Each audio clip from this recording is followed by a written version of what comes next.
Actually, I was contemplating if I should do this podcast about this. She was 6 years old when an uncle began sexually abusing her.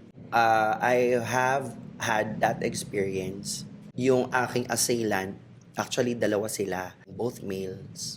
He asked me to go in the room. I felt that my body froze. I wasn't aware na I'm being abused. Nung lumalaki lang ako, doon ko na-realize na, uy, I was an abused kid din pala. Welcome sa panibago nating podcast ngayon. So today, since this is our second podcast and again, this is a weekly podcast and maraming salamat dun sa mga nag Share. share Saka nanood. at nanood ng podcast. You can follow me doon sa YouTube niya, sa Nina Rayos, kasi I'm also uploading it there para madali na natin siyang mahagilap. And you can also, we also post it doon sa Facebook, which is to sa Nina Rayos, and I will be reposting that doon sa supposedly new page that I will be creating kasi wala pa. But you can already hear it and watch it sa aking Spotify, which is entitled The Soul Space. So, ito na, may title ng ating podcast, Soul Space Podcast. Ayan, with me. Okay? So, and before that, meron kagad tayong, sponsor. We'd Thank you like so to much. thank Heavenly Desserts by Chef Jeng Yes. for sponsoring our merienda during this podcast Kasi with Jet. So, malalim-lalim to no? kasabay ng masarap na, anong tawag nila dito? This is their latest line, which is yung pistachio cake. There are two variants here. Itong chocolate pistachio and then strawberry pistachio because it will never be heavily desserts without strawberry. Chocolate pala yung nabuksan ko, no? Yes, So, yun. this is ito yung pinaka-latest nila yung chocolate pistachio and actually natikman ko na to nung nakaraan. But I want you to try yung So habang ngumangata tayo nitong heavenly desserts. Okay guys, so yan, bukod sa napakasarap na cake ng Heavenly Desserts by Chef Jeng, so masarap din na magiging usapan natin with Jet dahil doon sa post na came across ko yesterday or no Saturday yata. It was the story of Cherise Pempenko. Dahil merong nag-share because she wrote a book about her Life. life. I want to know kung ano yung thoughts niya about it. Actually, I was contemplating if I should do this, I should do the podcast about this. Kasi actually, meron pa kaming topic that I would be talking today. Pero naisip ko na when I read nung finorward niya sa akin yung story ni Charisse, it actually gave me like, parang I think this is a sign na I should be talking about this and I think it's the right time na rin that people would be aware of kasi this is a very sensitive topic, so if you have kids at home listening, so medyo palit mo na kayo or lipat mo na kayo ng ibang lugar. I guess the reason why I am eager to talk about this more is I think for awareness na rin and also to let the people know that it's really possible that people can move forward after such incident because hindi naman talaga din biro yung mga ganitong usapan.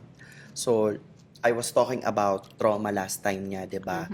And partly, a part of my childhood was because of this scenario. So, before anything else, again, I would be reading yung an excerpt from the book.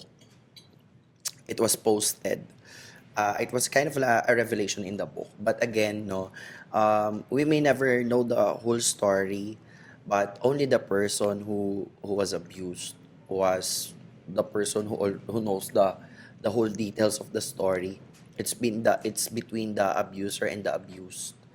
So people may claim otherwise na hindi nangyari to kasi as I was seeing the post nung mother, it was a different take, no? So hindi natin alam kung ano, but I am talking not about Charisse, but primarily, ito yung naging parang naging ano ko, para naging starter kung bakit ko na-decide to talk about it and be open about it.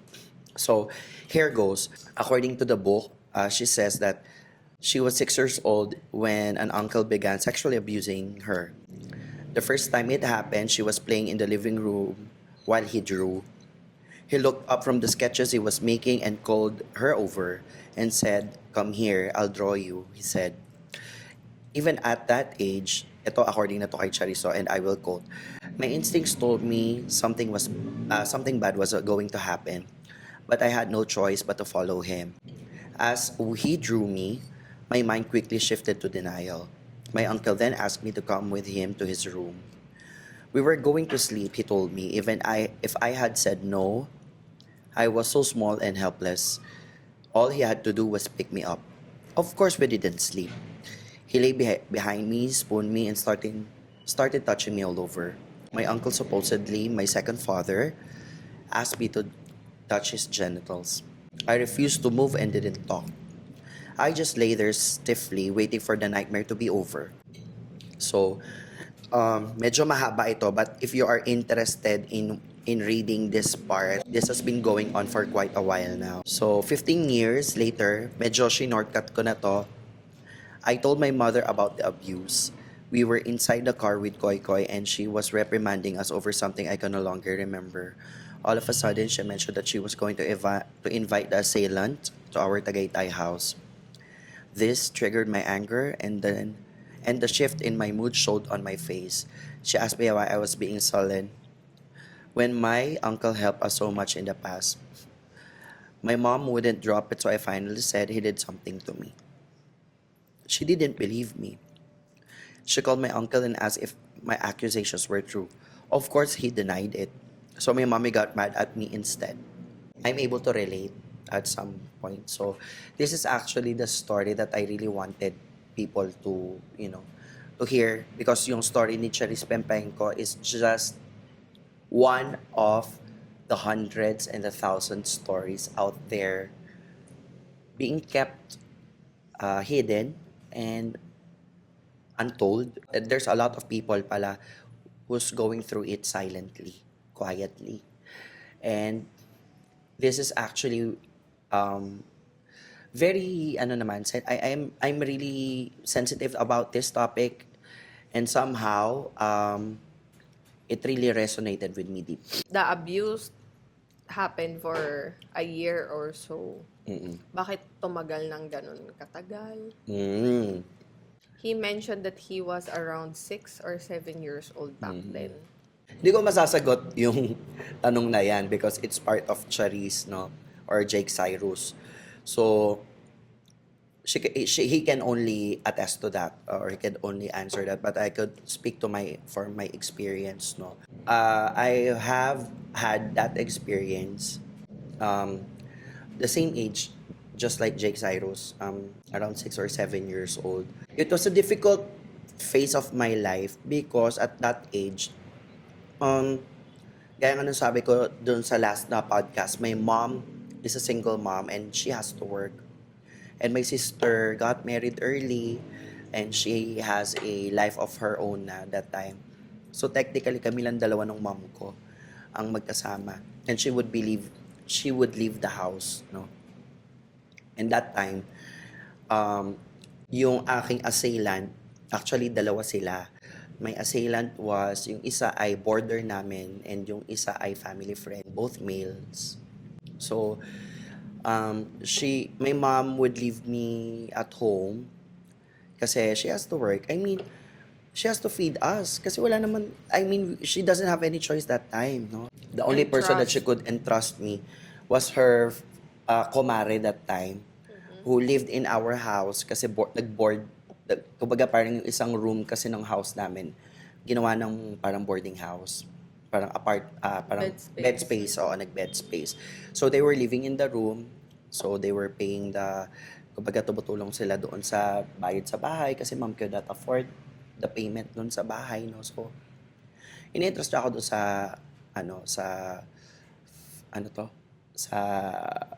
kumare. But then, yung kumare ng mom ko, She was always out and about, doing other things. So, ang natitira lang doon sa bahay was yung panganay na lalaki at yung bunsong babae. So, both were studying in school, no, at that time. So, as far as I can remember this, no, the abuse happened. He was way older than me. I think he was, if I was 7 that time, I think he was around 15 or 16. So he was way older than me that time. That was the time that I was very, parang naiwan lang ako doon sa bahay, and then suddenly he asked me to go in the room kasi may papaayos siya. Ganun, tutulungan, ganyan. And that's when it happened na, there was no penetration whatsoever, but he would just kiss me, some parts of my body and stuff like that. And I felt really, really, I felt that my body froze at that moment. I mean, I didn't understand what was happening then. And I kind of felt like parang basta para ka lang para ka lang nag-time space warp, ganun. That was the thing that was in my mind that time, no? So parang nag-time space warp yung utak ko, tapos parang I was in a different dimension baga. So that was my first assailant. Then my second assailant was a family friend of ours who happens to be anak ng someone close to my mom, no? So he would come around the house. He was a bit older than me. I think if I was 6 or 7 that time, he would be at around 10 or 11, mga ganon. He would be going in the house, will be playing, role playing, ganyan. At start, it would start like that, and then eventually it would turn into something else. So that went on for a year or so, and a lot of you may question, bakit ganon tumagal? Just like your question. Before that, Mm. how can you tell that you are being abused? It didn't feel right. Mm-hmm. You feel it eh. You feel that it wasn't right. Pangalawa, and I actually kind of sense na it's not right, because he would tell me not to tell it to anybody, or else he would do something to my mom. Okay. So that is actually my first cue.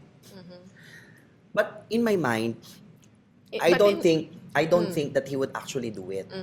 But the reason why I didn't tell my mom what really happened, it's because I was fearful that if my mom would stop working, she wouldn't be able to bring food in our table, or because I at a young age I already saw how my mom suffered so much, and how she was like yung hardship. I already felt that there was already a time that she would on our television and stuff like that. And that time, kumbaga, ang equivalent ng television when you are young is cellphone. Para imaginein mo na lang na yun ang nakalibangan mo cellphone, tapos isasanla pa ng nanay mo kasi wala na kayong makain. It is something like that in that sense, no? And I would always tend to myself alone. Kasi nga, mom would always leave the house and iwanan lang niya ako ng pagkain. And my mom, I think, she did the best she could, because no one really helped her when she was young, because she had to leave my dad also, because it's a different story. But that instance gave me an idea of hindi na tama yung nangyayari. So yun. So when something is happening to you that is against your will, Correct. That is against my... plus yung mga threats. Yes, there was threats, no? And also, you feel it in your body eh. There was that... Why do you think na tumagal siya for months, years, even? Kasi hindi naman siya like lagi. Pero it was like an interval thing. So, there would be months na wala, then suddenly it just happens, no? And partly because, yun nga, ang unang fear ko that time was, pag nawala ng work, si mom. Kasi naisip ko, kailangan magtrabaho ni mommy. Kasi she was the only one who's, nagpapaaral sa akin. Siya lang yung talaga siya yung kumakayo. I had that feeling that kailangan ko sabihin sa mom ko, but I have that reservation to tell her din as well because yun nga, baka may mangyari, dahil sa threat. Although I didn't really think that that would really happen. Or, yun nga, yung major reason ko talaga was that parang may kailangan parang may ganun akong sa isip ko na parang may kailangan ng magsakripisyo para sa aming dalawa. Hanggang sa umalis na yung border, actually, at least a year or so, like almost 2 years, it happened. Ganon. Coming from my own experience naman, I wasn't aware na I'm being abused that time. Mm-mm. I know there is something wrong dahil hindi naman siya normal na nangyayari. Mm-mm. Plus, yung mga, this should not happen, this is okay, that is not okay, that is a no-no. Wala akong mga ganun nung bata ako.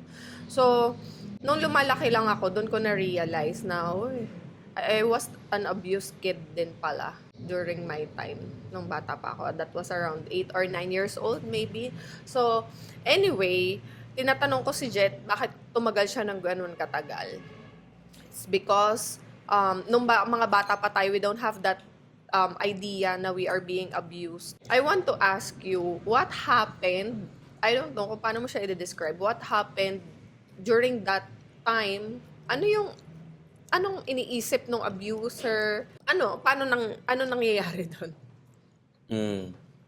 So that time, it was going back.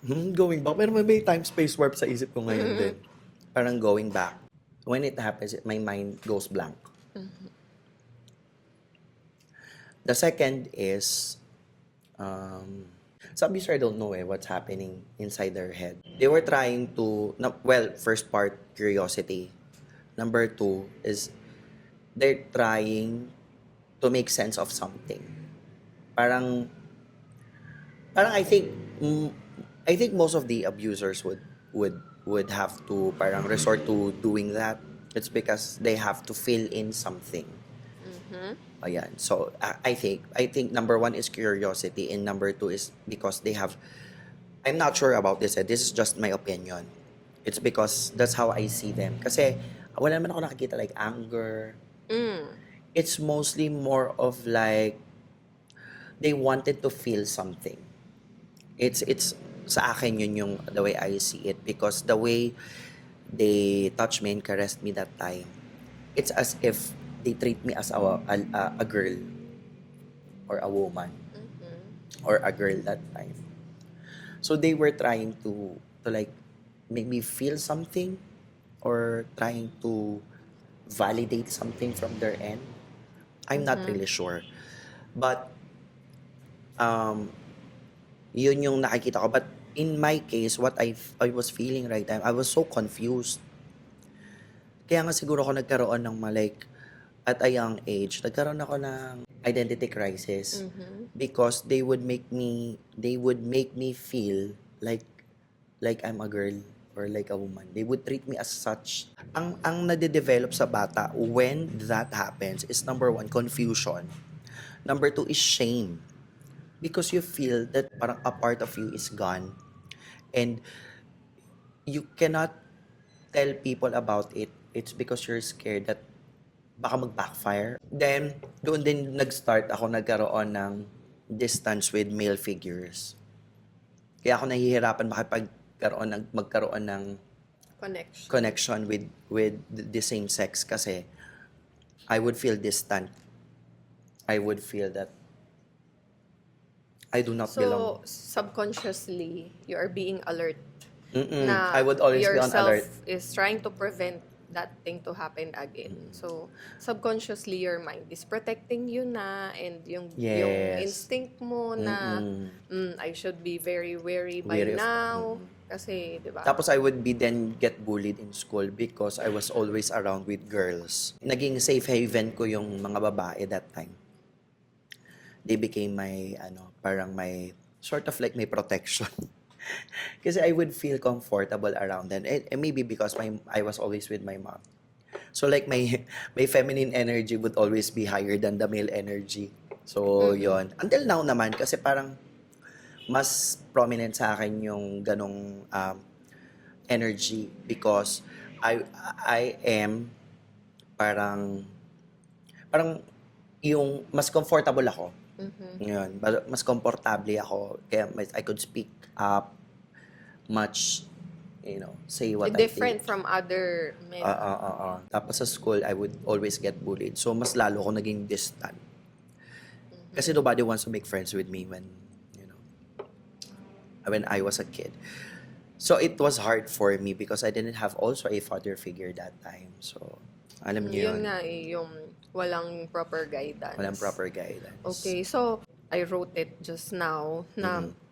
there are different kinds of abusers. Mm-mm-mm. So, your abuser and my abuser that time are the ones who are just curious Mm-mm-mm-mm-mm. and just, want to explore. Curiosity lang yung talaga nagtitrigger sa kanila.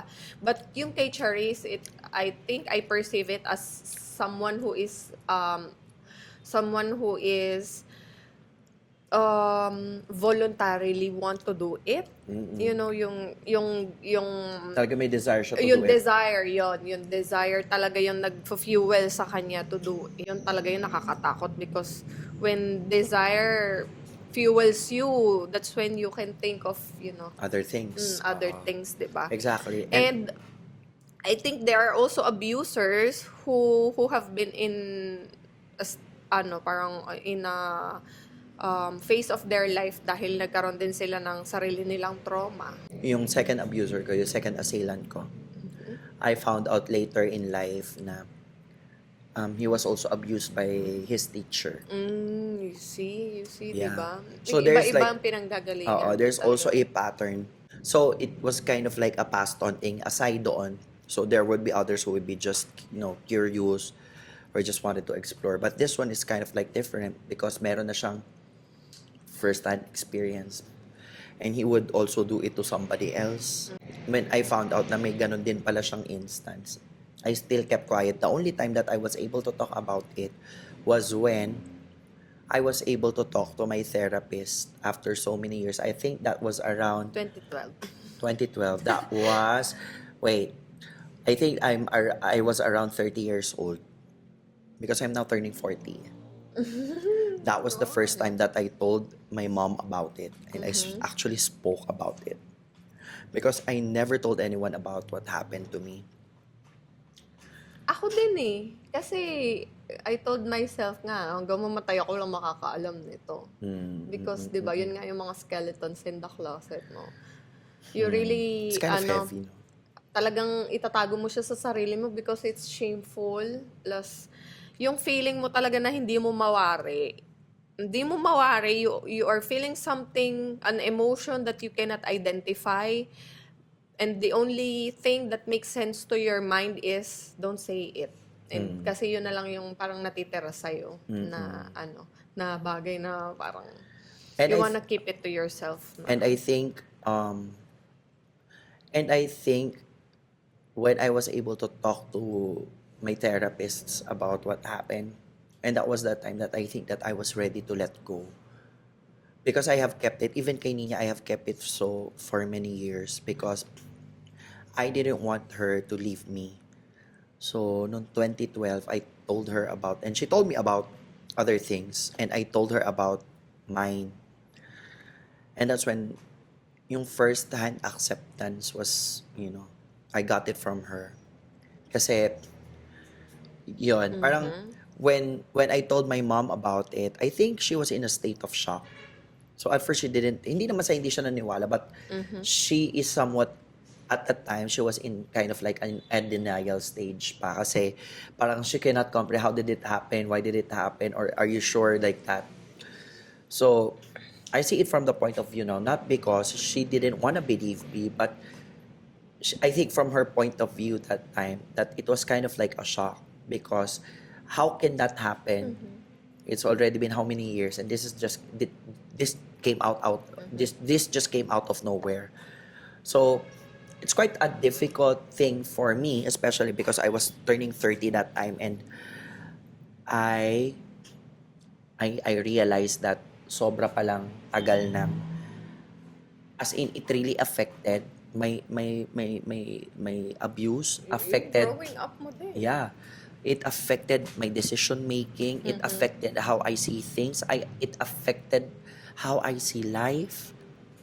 I was, before I was very, how would I say, I see life as sobrang pahirap, I wouldn't see any beauty of it. I would just, go on with your life, doing the same stuff, trying to just live, Sense. trying to make sense and trying to just live, daily. So, dalawang ruta lang naman ang pwede mong puntahan when you have that abuse. It's either you go the rebellious side, or trying to make sense of things and trying to make things better. That's the two options that a person would make. But I remembered when I went to the retreat one time, and I was talking to my spiritual directress at that time at the Carmelite Missionaries Hello Sisters doon sa Tagaytay. I was able to tell that to my spiritual directress. My spiritual directress told me that even when I was young, I was already choosing. And I never realized that. And I realized that I was already choosing. Because I could have done a lot of, worse things, But I always try to keep that, trying to make sense and trying to make a purpose out of my life.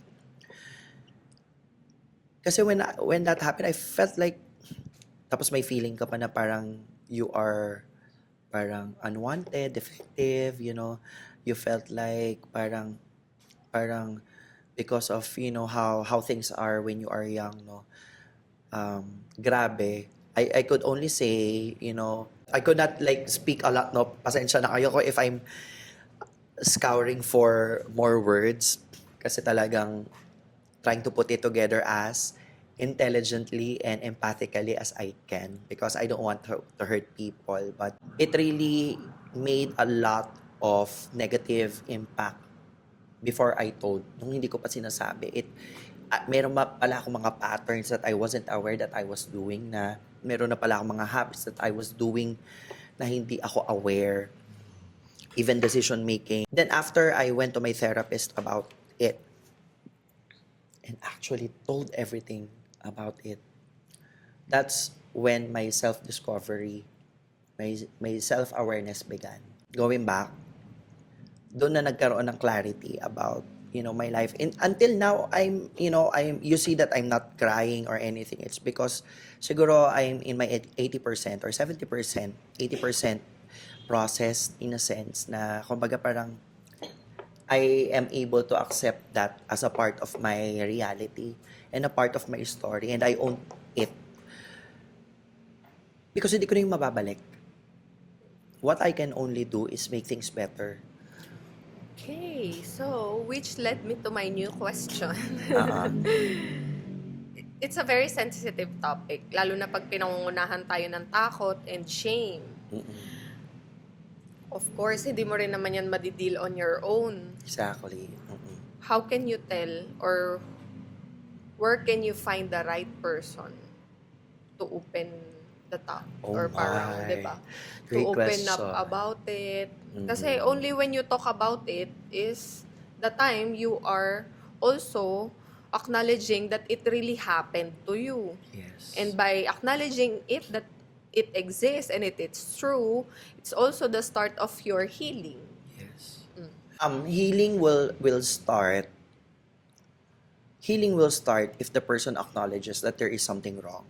And healing will start if the person, nandun yung kanyang passion to, or drive to really change the direction of his or her life. Kasi ang story namin ni Nina, ito talaga yun eh. So, siya yung una kong pina-therapist Ako noon talaga that yung time. project. Siya talaga yung project. No? She was the About project. me. It was about her. So, I remembered, alam mo, nakakatawa na, get back to na, nakakatawa ako ngayon. No? When I get back to the past, alam nyo, nung nagkakaroon siya ng trouble sa sarili niya, I was in Cambodia. Buti na, may cake. Oo. Napapakain. Napapasubo na lang ako eh. Ano, Naalala ko eh. Natatawa lang ako kasi yung passion ko, maisingit ko lang yung passion ko sa psychology and counseling and therapy and all this stuff. Meron na pala akong inclination towards ganong mga bagay kasi that time I was the one trying to help her. So I was like doing my research. Actually, therapy ko sa that time. Kahit wala naman akong lisensya noon that time. And I didn't know that I was trying to do therapy. I didn't even know what therapy was. I was just trying to help her sort what's Counseling wrong. niya. Oo. So I even asked her, oy sige, ganito. Para malaman mo yung problema ko, pinapunta ko pa siya ng Zambales para Bungee jump. mag-bungee jump just for her to realize what trust is and all those sorts of, I did all those things sa kanya. So there was a time that I said, I can really do as much because I didn't really know what I was doing then. I was just trying to help. Pero may Pero feeling somehow, mo eh. Nafe-feel mo kasi. oo, nafe-feel ko Alam mo kasi. yun. And then siya na rin nagsabi that there is something wrong. So, in a sense, she acknowleded that she needed help. Oo, I addressed. Kasi, kumbaga hindi ko na siya sinet aside na there is a call for help. Oo.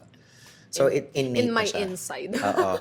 So, yun. So, inamin. So, sabi ko, oh, sige, we'll look. So, may pinuntahan siyang isang therapist noon and I wouldn't name him. Okay? So, sikat siya. Anyway, pumunta siya doon. Then, I told her to go there. Ang mahal pa ng bayad noon that time, no? That was... Mahal naman talaga. Kasi Oo, pero mga mas mahal na ganyan. ngayon. Pero that time, medyo mahal na sa atin yun that time, no? So, pumunta siya noon. Tapos, ang sinabi lang sa kanya, guys, alam nyo, sumakit talaga yung ulo namin. Sinabi ko kasi, inopen up ko, nagkwento ako. I really voice out kung ano yung nasa isip ko at nararamdaman ko at that very moment because I was so tired of what is happening to me and I need help and I want to make a different choices or parang different scenarios na mga mangyayari in the future. That's why I am being very open. Mm-mm. 'Di ba? Tapos sa dami namang sinabi ko ganyan, alam mo yung intense na yung nararamdaman mo, nag-open up ka na. Ang sinagot ba naman sa akin, baka ganyan ka talaga. Baka ganyan ka na talaga. And nung narinig ko yun, parang, alam mo yun, high ka pa eh. Kasi parang, That's the first time, no? yes, That was the first my time. first time. To open up to someone. You Especially are lost. professional pa to, Yes. ha? Knowing na sikat pa siya. Oo, noong time na yon, I am lost. Parang feeling ko ako na yung pinaka-stupid na tao sa buong mundo, pinaka-bobong tao sa buong mundo. Tapos ganun yung sasabihin sa'yo na kahit papaano pumupunta ka sa isang tao to ask for help, para may makuha kang sagot, mapanghawakan kahit konti. Tapos ganun yung sasabihin sa'yo, parang binitawan ka din. Na, yun, suddenly I feel, talaga, ganun. And instead of me being more depressed, mas lalo akong na engganyo sa sarili ko to be better, to rescue myself. That's where I told him what happened and I asked him to find another one because ayoko nun, hindi ako naniniwala sa kanya. I told him to find another one. Sabi ko sana. So, that's when I look for another therapist and heaven sent, no? Dumating si Miss Tony D. And I messaged her. Actually, sinearch ko siya sa Google that time. Kung message ko, I was trying to email her, ganito, ganyan. Then, sabi niya, meet daw si Nina, ganito, ganyan. So, Punta ako agad-agad. punta siya. And then, the first 2 sessions, talagang sobrang wala akong masabi. Kasi talagang, kwento sa akin, Nina, what happened? I was so anxious. Tapos, doon ko naramdaman na, shucks, parang kailangan ko na rin to, ha? Kasi, somehow, alam ko, there is already something also in me that I have to address. So, pumunta ako doon. Pagbalik ko galing Cambodia, sinamahan ko siya. Tapos sinabi ko, ako rin magpapa-therapy. Individual therapy kami, hindi kami couple kasi di pa naman kami mag-asawa that time. No? Mag-jowa pa lang kami. And that was the time that, I opened up to someone, like I bear it all. And I never really cried. I never cried that way. Like, sobrang lala. Because, parang feeling ko lumabas lahat. Alam mo yun, pinaka, ano, cause like, I felt that that was the moment that I was waiting for. And I told her the story and I told her ganyan. And it was not an easy feat because it went on for 6 months, yung therapy namin pareho. So, on off. Once at twice a month kami nagte-therapy noon. Sabay kami pupunta, so uwi kami parang nakalutang. Iyak ka. Iyakan kami, ganyan. Tapos parang, it was Salisay a, kami. oo, parang it was a journey, no? It was both a journey. And I realized na grabe pala yung mga nakatagong, kumbaga sa, Oo, very deep. oo, para Talaga. talagang grabe talaga na sa pinakailalim. Tapos yung mga issues that I never thought it is an issue, it was really an issue pala all along. I had an issue with my dad, may ganyan. So I never realized that ganun pala kalalim yung galit ko sa dad ko that time. I never felt mad to my dad, no? But I felt that, shocks, ganito, ganyan. Anyway, to cut the long story short, um, when I met Miss Tony, that was the time that I decided to really find my root, find myself in the process. So, doon ko na nakilala si Miss Tony. So ako din eh. While hearing, habang nag-uusap ngayon, na-realize ko na din na ako din pala makakasagot din doon sa tanong ko. How can you tell the right person to talk to? Na-realize ko na hindi mo mapipili talaga. Kasi until you open up about it. You have to be very brave sa sarili And mo. courageous. Oh, and courageous and talaga magpa-persevere ka to find the right person.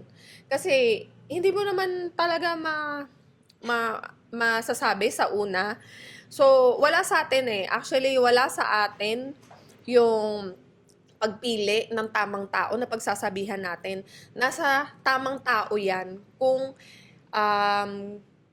kailan siya ipapadala sa atin. Sabi nga eh, I remember a friend told me, pag mabuti kang tao, wag kang matakot at kabahan kasi good people will find you. And good people will come to you. Oo, di ba? Oo. They are the one who will look for you. So, ayun guys, na-realize ko lang din na don't be afraid to always reach out.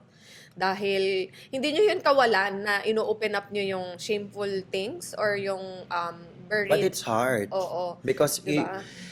this is something that's, in our society, there's really like, even yung victim nga eh, sila pa yung pinapahiya. Kasi ang ano pa eh, sineselebrate pa yung abuser. Oo. Diba? In our society, baliktad ang mundo ngayon. Kaya you can never expect people to speak up easily. It's easier said than done.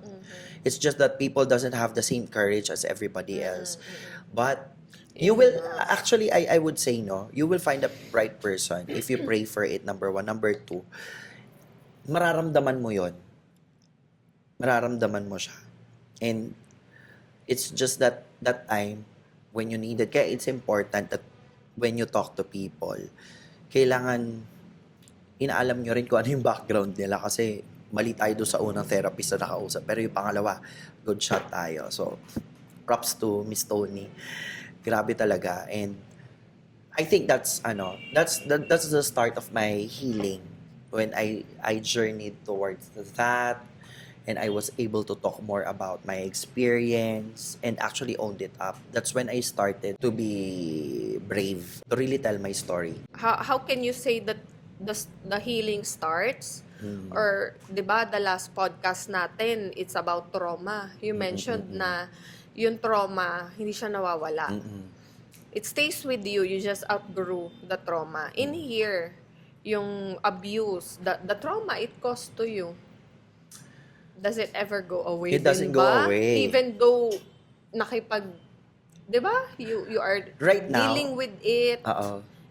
You're seem to be okay. Yeah. Ngayon. Yeah, actually, when I think of, when you look at me right now, it's as if that I was just telling a story. I already outgrew this story. Kumaga parang I remember it, but I don't have the feelings attached to it anymore. Yun. Because usually naman, a traumatic experience, usually it has an emotional attachment.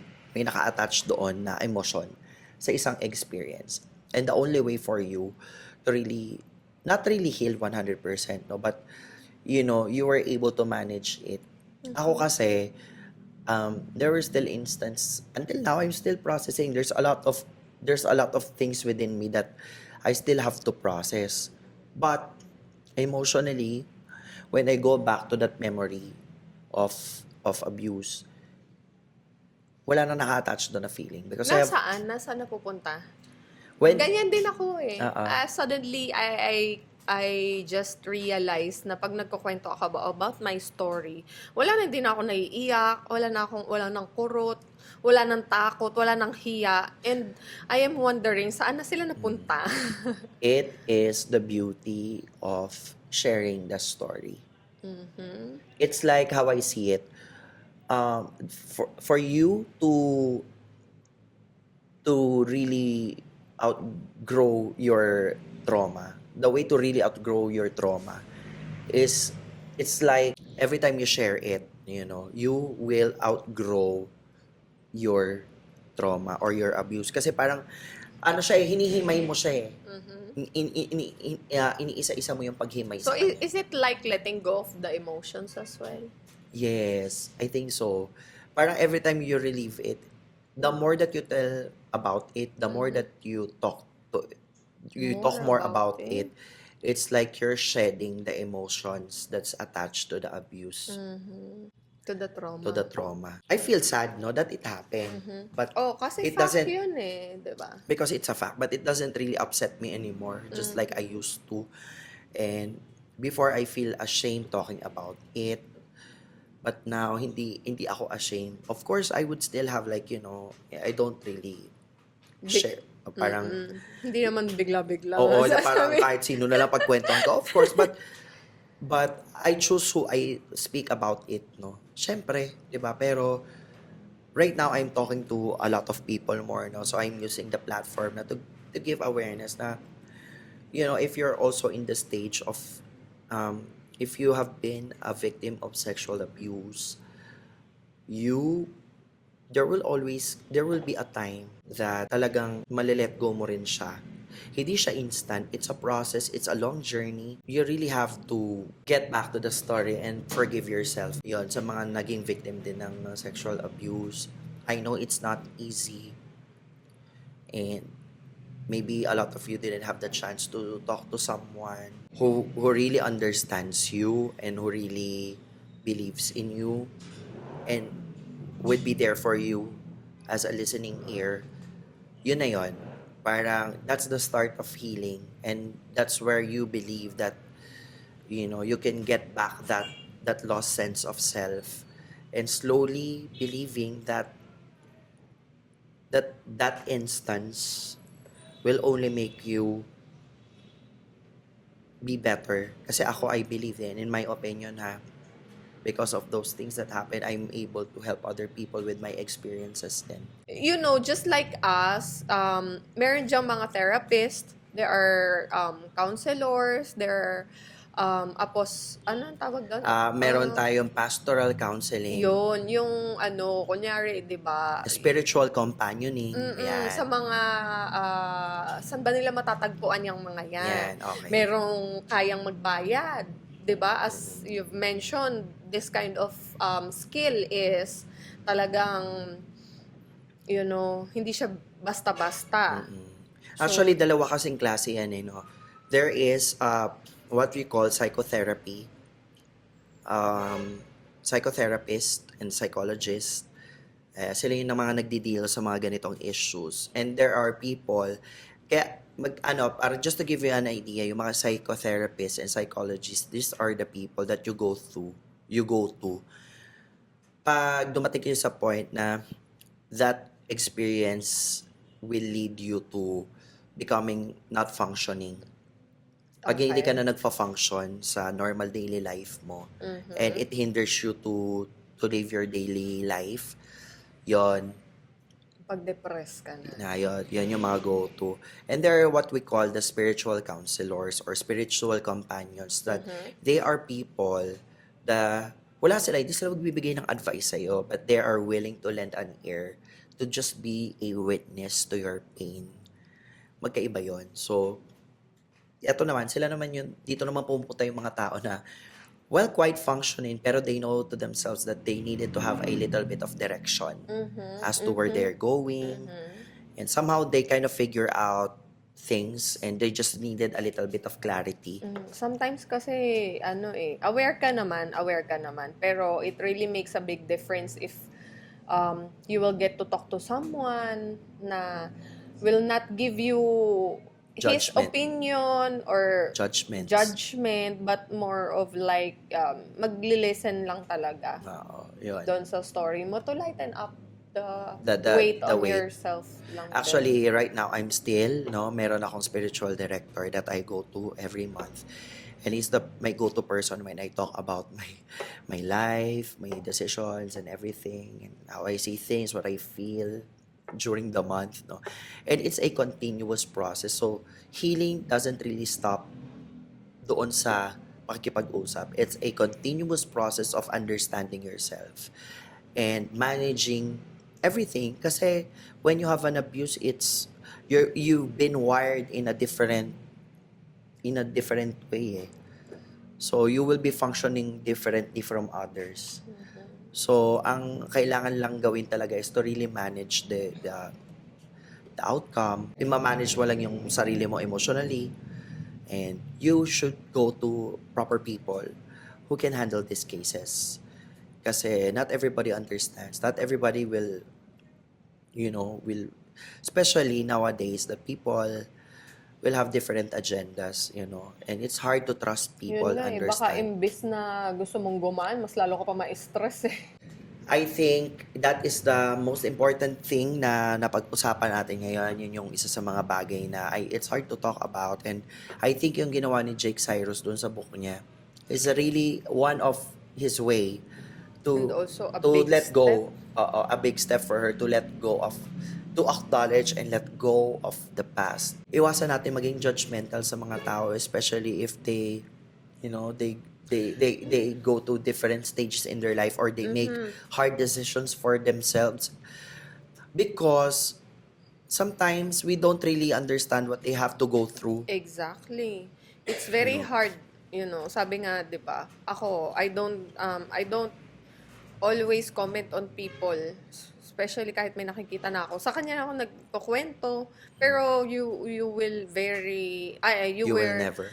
you will never see me, or very rare lang ako mag-comment kasi alam ko na kanya-kanya tayo ng pinagdadaanan. And those decisions that they make, kalakip niyan is yung trauma na pinagdaanan nila. And kumbaga may kanya-kanyang hugot bakit sila nakakapag-decide on those things. So, maging maging very sensitive Tsaka charitable. and charitable when we say na dapat grateful ka o dapat maging ganito ka ganyan, because hindi natin alam kung ano yung mga pinagdadaanan Yes. nila. We are not to decide on how people should feel, especially if they have to make hard choices in their life, agree man kayo or disagree. You shouldn't be the one to dictate kung ano yung dapat nilang maramdaman. At dapat nilang gawin. At dapat nilang gawin. Dahil unang-una, wala kayo doon sa posisyon nila para magdesisyon para sa kanila. At yung nangyari sa kanila, wala naman kayo noon. So, be very Charitable. aware, and, magkaroon lang tayo ng mindfulness on how we talk to people. Especially when I read some comments online. And I get it, it's social media, people can say whatever it is. But it really reflects on how we value people in our perspective. Kung ano yung kinalakihan natin, kung ano yung pinaniniwalaan natin. You may agree or disagree to people's perspective, but, we can never judge them based on just their actions, because sometimes, hindi rin, yung mga mismong gumagawa ng mga ganon, they're not even aware where their motivations come from. And just to top it all, I found out that one of my assailant died um, many years ago. And the second assailant is still alive, but he is leading a very confused, I mean, messed up life ngayon. When I heard that, you know, I never felt any, honestly, and I'm gonna say it, no, I never felt any anger in my heart. Actually, I was wanting to meet my second assailant and to face him. It's because I wanted to, not to show him na eto na ako ngayon or magmayabang ako. I wanted to give compassion. That's why nga, it's very important to be self-aware. So, you Yes. know, where are you coming from, kung paano ka Yeah. mag-decide, ano yung basis, ano yung motivation mo. And I have already forgiven yung assailant ko, yung second assailant. I think forgiveness will come at the right moment, at the right time. And don't put pressure to yourself. Dapat pinatatawad, yung ganito, ganyan. Because if you really feel that you don't need to forgive that person yet, then don't. Oo. Ano tayo, iba-iba tayo ng timeline, ng Oo, ng pacing. timeline, so and pacing. So, just let it. And then, have the strength to develop yourself and be better, you know. Last words of advice. Mm. Laging sinasabi sa akin ni Jet na your action don't entirely define you as a person. Sometimes we make wrong choices, wrong decisions dahil doon sa mga trauma na pinagdaanan natin. And there's always a chance to maitama or the next time do a Do better decision and Of course, make we have the right one. we need to have an accountability rin. No? Mhm. If we made mistakes in the past. We cannot always blame the past because past is already past. No? But what we can only focus is the present. So if you think that you have done something, your past will never define your present, but definitely you can do something about the present so that you can have a better future. Yun. So anyways, guys, thank you so much for listening to our podcast, our second episode, Mabigat Kagad. And on our third episode, which is going to be next week, I'm really excited to bring the person who brought my life back. Ayun. And Back to me. yes, but it's gonna be a different title. We're not going to talk about trauma and abuse, but Parang it's may like, ilo-look forward para may ilo-look kayo. forward kayo. Diba? And I'm really excited for my next guest because I really love her so much. So kami ni Nins, we're thankful for her. And it's gonna be a different topic. It's all about, you know, emotional healing and, you know, understanding our psyche. Last request, guys, before we end up this video, if you know someone who is going through something, please send this video. We never know. This could be a blessing to her or to him, diba? And it could help them. Oh, then, wala mang bayad ang share. Share nyo lang, guys. Let's, kumbaga, diba, hindi man tayo makapagbigay ng solusyon sa problema niya, at least, may na-share tayo. We make a little effort to somehow lighten the burden dun sa mga Of pinagdadaanan nila. Yes. All right, so thank you so much for listening to our podcast. And of course, you can follow me on my socials, Facebook, Instagram, and also I will be posting this on Spotify. So follow the Soul Space podcast and weekly. It's a weekly show. So thank you so much for watching, and we'll see you on the next one. Bye, everyone.